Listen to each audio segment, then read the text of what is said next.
Здравейте хора, днеска ходих пак на Lidl и си взех две яйца на Stranger Things Kinder Joy.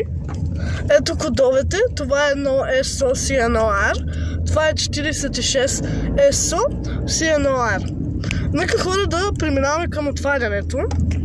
Първо мисля да отворя това на 46 ESO. Нека да го отваряме.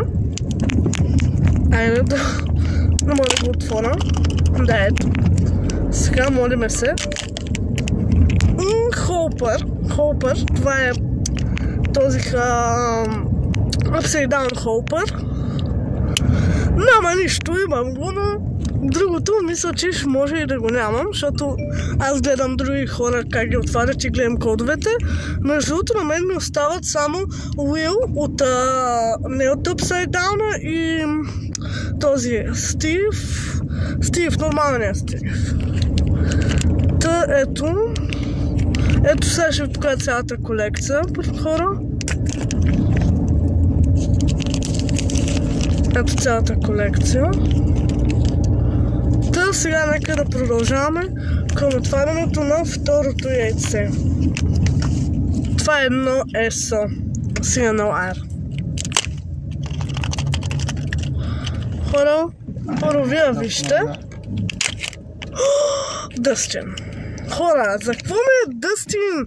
Аз съм събрал Upside Down колекцията, за какво ми е?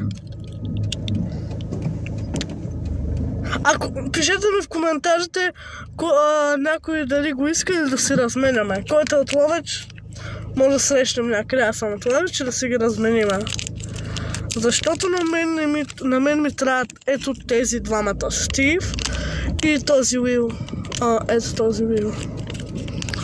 Моля ви хора, пишете откъде сте и ще си ги размениме, както искате. Ако не може да ги пращаме по екран, както се разбереме.